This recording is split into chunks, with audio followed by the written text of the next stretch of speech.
కాగానే 28 సెంటర్లు ఈ 2 మండలాలు పెద్దవంగర మండలం తొర్రూరు మండలంలో 28 సెంటర్లు నడిపినాం మేడం. లాస్ట్ టైం కూడా మీరు చెప్పిన తర్వాత కంటేపాలెం, వెంకటాపురం మరియు మడిపల్లి కూడా పత్తేపురం, మడిపల్లి కూడా ఎస్పీకే తండా కూడా అనఫీషియల్ గా నడిపించి ఇచ్చిండ్రు. దాన్ని నేను అప్పుడే సీఓ గారికి చెప్పడం జరిగింది. మనకి ఎవరితో సంబంధం లేదు, ఎమ్మెల్యే గారు చెప్పింది రైతుల కోసం దాన్ని కూడా నడపాలని చెప్పి మేము అఫీషియల్ గా నడపకుండా అనఫీషియల్ గా మడిపల్లి నుంచి పెట్టి నడిపించి ఆ సెంటర్ కూడా డివిజన్ చేసినాం. మేము ఇప్పుడు మీకు ఒకటే రిక్వెస్ట్ చేస్తా ఉన్నాం, నేను ఈ సెంటర్ లిస్ట్ ఇప్పుడు మీకు ఇస్తాను. దీన్ని దయచేసి తక్షణమే కలెక్టర్ గారికి పంపిస్తే అయినా కూడా కష్టపడి నడుపుతాం. మేము ఇబ్బంది పడం చేసి మీకు దిగ్విజయంగా ఈ సొసైటీని ఎక్కడ ఇబ్బంది రాకుండా చేస్తామని చెప్పి మీకు హామీ ఇస్తా ఉన్నాం. ముఖ్యంగా ఎందుకంటే రైతులు ఏం కోరుకుంటా ఉన్నారు మేడం అంటే, ఈ భూమి గతంలో ఒక భూస్వాములది. ఈ భూస్వాములు అయినటువంటి రైతులు అందరూ కూడా ఆనాడు భూమి వదిలిపెట్టిపోయింది. వాళ్ళ ఇల్లులో లేరు రైతు ధరలు, వాళ్ళు కొండాపురం మనం వారు వాళ్ళు ఇక్కడ వదిలిపెట్టిపోతే ఈ భూమి ఇన్ని రోజులు కూడా ఖాళీ ఉంది. గత 30-40 సంవత్సరాల నుంచి ఈ భూమిని రైతులే వాడుకుంటా ఉన్నారు. అటువంటి భూమిని ఈ రోజు మరి కొంతమంది ప్రేరేపించి పట్టా చేసుకొని దాన్ని వాళ్ళ దగ్గరికి పోయి ఆ ఓనర్ల దగ్గర పోయి కొనుక్కున్నారని చెప్పి తెలుస్తా ఉన్నది. తక్షణమే మీకు రిక్వెస్ట్ చేసేది ఈ రైతుల తరఫున, ఈ గ్రామ ప్రజల తరఫున రిక్వెస్ట్ చేసేది ఏంటంటే, మీరు ఇమ్మీడియట్ కలెక్టర్ గారికి ఒక లెటర్ పెట్టి ఇది అందరి రైతుల కోరిక, గ్రామ ప్రజల కోరిక కాబట్టి తక్షణమే దాన్ని వండి క్యాన్సిల్ చేయించి, ఇది ఎన్నడూ కూడా వారు ఊరు లేరు ఊళ్ళని పెట్టిపోయింది. గత 30 సంవత్సరాల నుంచి బండ, ఇది కాస్త భూమి కూడా కాదు. కాబట్టి రైతులందరూ ఇప్పుడు మీతో మాట్లాడాలని చాలా మంది రైతులు ఎంతసేపు అంటే నా స్పీచ్ లో అదే చెప్తాను. ఎమ్మెల్యే గారు రిక్వెస్ట్ చేస్తాను, ఎమ్మెల్యే గారితో లెటర్ కూడా కలెక్టర్ గారికి పెడతాం, పెట్టి తప్పకుండా మీకు అది అయ్యే విధంగా చేస్తామని చెప్పి మేము మీ తరఫున నేను రిక్వెస్ట్ చేస్తా ఉన్నాం. వారి తరఫున మీరు ఇస్తే మళ్ళీ రేపు చిట్యాల పెట్టినాం మేడం. పెద్దవంగర మండల చిట్యాలు రేపు పొద్దున 10 గంటలకు రేపు చిట్యాలు ఇచ్చిన టైం ఇచ్చినప్పుడే విజయం అని చెప్పింది. మేము మార్నింగ్ చిట్యాలు కూడా పెట్టడం జరిగింది మేడం. ఆ సెంటర్ ఈ సెంటర్ ఓపెన్ చేసి మళ్ళీ కూడా మీరు ఇక్కడ టైం ఇస్తే ఇంకో సెంటర్ కూడా ఏర్పాటు చేయడానికి సిద్ధంగా ఉన్నాం మేడం. మండలం కూడా చేయాలి, ఫస్ట్ ప్రధానంగా చేయాలి, మీ త్వరగా తర్వాత స్టార్ట్ చేయాలి సెంటర్ అని చెప్పి మేము ఆలోచించుకుంటున్నాం.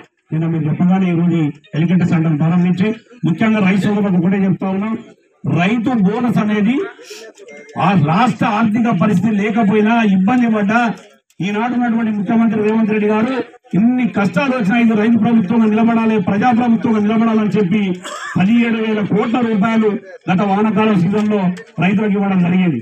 మళ్ళీ ఇప్పుడు కూడా 25,000 కోట్లకు పోయే అవకాశం ఉంది మేడం. ఎందుకంటే గతంలో బోనస్ ఇచ్చిందనే ఉద్దేశంతో ప్రతి రైతు కూడా సన్నవడ్లు పెట్టడం జరిగింది. కాబట్టి ఏ రైతు అయినా బాధపడదు, ఒక్కరోజు వెనక ముందైనా మీకు బోనస్ తప్పకుండా వస్తుంది. ముందు పెట్టిన రైతులకు ముందే ఇచ్చినాం, పోయినసారి పెట్టిన రోజు సాయంత్రమే కొట్టేసినాం, తెల్లారిపోతున్న అకౌంట్ లో పడ్డాయి ప్రతి రైతుకు. ఎలికట్టే, కరకాల వీళ్ళందరికి ముందు వచ్చినాయి, ముందు అందరికి కొట్టేసినాం. అదే రోజు నైట్ కాంటా పెట్టినాం, తెల్లారిపోతున్నాం. రెడ్డి గారు చెప్తే నిన్న సాయంత్రం కూడా దాన్ని వెరిఫై చేసినాం. ఈ రోజు ఆ 3 లారీలకు ప్రాబ్లం ఉంటే అది క్లియర్ అయిపోయింది. ఈ రోజు ఆ పేమెంట్ కూడా అకౌంట్ లో పడతా ఉన్నాం మేడం. ఎక్కడ కూడా బోనస్ పేమెంట్ ఆగినది లేదు. ఒక్క రైతుల కోరిక ఏంటంటే రుణమాఫీలో ఉన్న రైతులకు మళ్ళీ కూడా మేము రిక్వెస్ట్ చేస్తా ఉన్నాం. సీఎం గారు దాన్ని కంప్లీట్ చేయాలన్న ఆలోచనలో ఉన్నాడు. రైతు రుణమాఫీ, రైతు బంధు కూడా అంటే పడని పార్టీలు, ఇయ్యలేని పార్టీలు ఆనాడు ఇయ్యలేక ఈ రోజు మాట్లాడే పార్టీలు ఏం ప్రచారం చేస్తా ఉన్నాయంటే రైతు బంధు రాదు, 10 ఎకరాలకే ఇస్తారు. ఈ సంవత్సరం మొత్తం ప్రతి రైతుకు 50 ఎకరాలు ఉండే రైతు వరకు ఇస్తామని చెప్పి ప్రామిస్ చేయడం జరిగింది. తప్పకుండా ప్రతి రైతు కూడా రైతు బంధు పడుతుంది. ఇప్పటికి 4 ఎకరాల వరకు పండాయి. ఇంకా మిగతా భూమి పైసలు కూడా ఈ ఏప్రిల్ నెల వెళ్లేసరికి మొత్తం కూడా రైతు బంధు చేయడానికి ప్రభుత్వం సిద్ధంగా ఉండదని చెప్పి చెప్తా ఉన్నాం. రైతులకు సేవ చేయాలనే దృక్పథంతో ముందుకు వచ్చినటువంటి ముఖ్యమంత్రి రేవంత్ రెడ్డి గారు ఇరు గ్రామాలలో నిన్ననే స్టార్ట్ చేసింది ఈ నెలలో. దాంట్లో చాలా రైతులు సంతోషం ఉన్నది, లేబర్ కూలించడానికి చాలా సంతోషం ఉన్నది మేడం. ఎందుకంటే సన్నబియ్యం ఇస్తా ఉన్నారు కాబట్టి ఇవాళ చాలా సంతోషంగా ఉన్నారు రైతు కూలీలు. తప్పకుండా దీంతో నాకు తెలిసి ఏ రాజకీయ పార్టీ అంటే ఒక మంచి బృహత్తరమైన పథకం ఇది సన్నబియ్యం అనేది. ఈ 29 రాష్ట్రాల్లో ఉన్నారు కాబట్టి స్పెషల్ గా ఈ వేదిక నుంచి సీఎం రేవంత్ రెడ్డి గారికి, వారి మంత్రివర్గానికి, వారి ఉన్న శాసనసభ్యులందరికీ కూడా మేము ఈ వేదిక ద్వారా సొసైటీ ద్వారా ఇస్తా ఉన్నాం. ఎందుకంటే రైతులకు ఇస్తున్నారు, పేదవాళ్ళకి ఇస్తున్నారు, ఇంకా రావాల్సినటువంటి స్కీమ్ అన్ని కూడా నడుస్తా ఉన్నారు. కాబట్టి ఇంకా రాబోయే రోజుల్లో విజయం చేసి మా మండలాల్లో మా సొసైటీలో ఉన్న ప్రాబ్లం ఉంటే మీ దృష్టికి తీసుకొస్తాం మేడం. తక్షణమే కొద్దిగా ఇమ్మీడియట్ కలెక్టర్ తో మాట్లాడి స్పందించి మాకు, ఎందుకంటే మాకు గత కలెక్టర్ సరే కలెక్టర్ గారిని కంప్లైంట్ గా దయచేసి తప్పట్లేదు. గత కలెక్టర్ ఇమ్మీడియట్ రెస్పాండ్ అయ్యేది.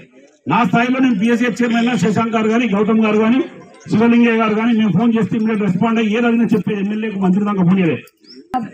చైర్మన్ గారికి, ఇంకా వేరే వాళ్ళందరికీ, డైరెక్టర్స్కి, ఇక్కడ ఉన్న రైతులకి, అక్క చెల్లెలకి, ప్రింట్ అండ్ ఎలక్ట్రానిక్ మీడియా సోదరులకి, లీడర్స్కి అందరికీ పేరు పేరున నా నమస్కారాలు.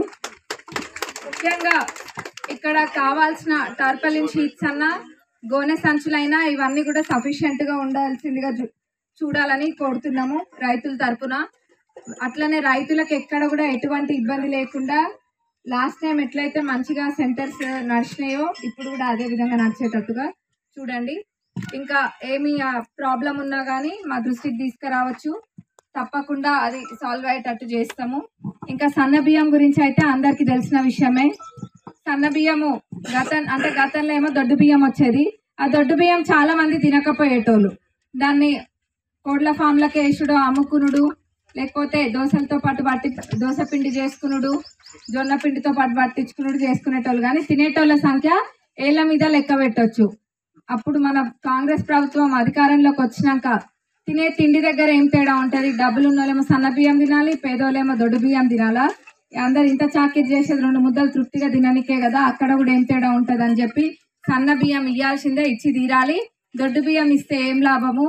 ఒకప్పుడు 10-15 ఏళ్ల కింద తినేటోళ్ళు కానీ ఇవాళ రేపు ఎవరు దొడ్డు బియ్యం తింటలే, అదంతా వృధా పోతుంది, ఇట్లా వేరే వేరే రకాలుగా పోతుంది అని చెప్పి ఆలోచన చేసి ఎవరైతే సన్న రకము వరి వేస్తారో ఆ సన్న రకం వడ్లకి కింటాకి 500 బోనస్ అని చెప్పి ఇంకా ఎక్కువ వేసేటట్టుగా చేసి ఈరోజు ఆ సన్న బియ్యం మనకే ఇవ్వడం జరుగుతుంది. ఇప్పుడు ఇయ్యమంటే ఇస్తారా మీరు ఎవరికైనా సన్న బియ్యం? ఇయ్యరా?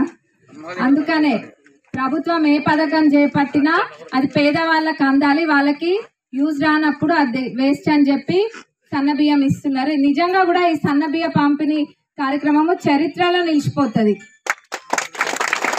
కొన్ని పథకాలు రాసుకుంటే మనకు కాంగ్రెస్ ప్రభుత్వం గుర్తొస్తుంది. ఇందిరమ్మ ఇల్లు అయినా, ఆరోగ్యశ్రీ అయినా, ఇంకా చాలా ఉన్నాయి. అదే విధంగా ఈ సన్న బియ్యం కూడా మీ మనవాళ్ళు ముని మనవాళ్ళు కూడా గుర్తు చేసుకుంటారు. ఈ యువ Vikas scheme application date 14th దాకా ఎక్స్టెండ్ చేయడం జరిగింది. ఎవరైనా యూత్ అప్లై చేసుకున్న వాళ్ళు ఉన్నా మళ్ళీ అప్లై చేసుకోండి. ఇది కేవలం SC, ST, BC మైనారిటీ కోసం అని స్టార్టింగ్ లాంచ్ చేసినుండే. కానీ అదే రోజు ప్రజాప్రతినిధులు అందరం ప్రపోజల్ పెడితే వాళ్ళతో పాటుగా ఆర్థికంగా వేరే వర్గాల్లో ఉన్న వాళ్ళు కూడా వెనకబడి ఉంటారు కదా, వాళ్ళకు కూడా రావాలి అని చెప్పి ఎకనామికల్లీ వీకర్ సెక్షన్స్ వాళ్ళు కూడా దీనికి ఎలిజిబుల్ అని చెప్పి ఇవ్వడం జరిగింది. అందరూ కూడా దీన్ని తప్పనిసరిగా యూటిలైజ్ చేసుకోండి. దీని ద్వారా రాష్ట్రంలో మొత్తము 5 లక్షల మంది దీని ద్వారా లాభపడతారు. చాలా మంది యువకులు రోడ్ల మీద తిరుగుతుండ్రు, యూత్ అందరు కూడా, వాళ్ళందరూ కూడా అప్లై చేసుకోండి. అర్హులైన వాళ్ళకి ఖచ్చితంగా వస్తాయి 3 నుంచి 4 లక్షల దాకా. ఇంకోటి ఇందిరమ్మ ఇల్లు నియోజకవర్గానికి 3500 చొప్పున వస్తున్నాయి. ఇవన్నీ కూడా ఎవరికైనా ఒక కళ ఉంటుంది జీవితంలో, మన సొంత ఇల్లు మనం కట్టుకోవాలనే కళ ప్రతి ఒక్కరికి ఉంటుంది. ఆ కళ నెరవేరే సమయం ఇది. నియోజకవర్గానికి 3500 ఇల్లు ఏదో ఇప్పుడు వచ్చి ఆగిపోవడం కాదు, మళ్ళీ ఇది ఒక నిరంతర ప్రక్రియ. మళ్ళా కూడా వస్తాయి ఇల్లు, వచ్చే సంవత్సరం కూడా వస్తాయి. ఇప్పుడు ఎవరైనా మిస్ అయినా అందులో వాళ్ళు తప్పకుండా కవర్ అవుతారు. అందులో ఎవరే పార్టీ అని కాదు, మొహం చూసి బొట్టు పెట్టే పార్టీ కాంగ్రెస్ పార్టీ కాదు. అర్హులైన వాళ్ళకి, ఇదే కాదు ఏ ప్రభుత్వం పథకమైనా కానీ అర్హులైన వాళ్ళకి ఖచ్చితంగా వచ్చేటట్టు కాంగ్రెస్ ప్రభుత్వం ప్రణాళికలు చేస్తుంది, అంతేగాని ఎవరే పార్టీ అని కాదు. ఇంకా చెప్పుకుంటూ పోతే చాలా ఉన్నాయి. మన ప్రభుత్వం వడ్డీ లేని రుణాలు అయితే లెక్కలేనని ఇస్తుంది ప్రభుత్వం. అవన్నీ అకౌంట్లలో పడ్డాయి, అక్కలకి పడ్డాయి. ఇట్లనే లోన్లు తీసుకొని చిరు వ్యాపారాలు కూడా చాలా మంది పెట్టుకుంటున్నారు. వాళ్ళందరూ ఒక్కటే, ప్రభుత్వానికి ఒక్కటే ఆలోచన, మహిళలు ఆర్థికంగా బలపడి వాళ్ళ కాళ్ళ మీద వాళ్ళు నిలబడేటట్టు ఉండాలి అని చెప్పి ఆలోచన, అంతే. ఇది ఖచ్చితంగా అవుతుంది. ఎందుకంటే మన ముఖ్యమంత్రి గారు, మంత్రులు ఒక సంకల్పం తీసుకున్నారు, అది ఖచ్చితంగా అవుతుంది. చెప్పిన దానికన్నా ప్రభుత్వం ఆర్థికంగా ఎంత చితికిపోయి ఉన్నా రాష్ట్రంలో చెప్పిన దానికన్నా ఎక్కువనే చేస్తుంది మన కాంగ్రెస్ గవర్నమెంట్. అట్లనే తొర్రూరు డెవలప్మెంట్ విషయానికి వస్తే ముందు మన వెలికట్ట గురించి మాట్లాడుకుందాం. వెలికట్టకు సంబంధించి ఏది ఉన్నా డెవలప్మెంట్ ఖచ్చితంగా మనం ప్రియారిటీ వైజ్ పెట్టుకొని ఏది ఇప్పుడు ఆ రోజు మేనిఫెస్టోలో పెట్టినాం. మినీ ట్యాంక్ బండ్ తప్పకుండా పూర్తి చేస్తామని. మినీ ట్యాంక్ బండ్కి 5 కోట్ల అదనంగా ఫండ్ కేటాయించడం జరిగింది. మినీ ట్యాంక్ బండ్ ఈ 4 years లో ఖచ్చితంగా పూర్తి అవుతుంది. అట్లనే 100 bedded హాస్పిటల్ కూడా అది తొందరలో అది టెండర్ అయ్యే స్టార్ట్ అవుతుంది. 100 bedded హాస్పిటల్ కూడా ఇంకా చాలా ఉన్నాయి, అన్నీ కూడా చేసినాక మాట్లాడుకుందాం. ఇంకా సైడ్ డ్రైన్లు అయినా రోడ్లు అయినా అన్నిటికీ కూడా మనం ప్రపోజల్స్ పెట్టినాం, అన్నీ కూడా పనులు అయితే.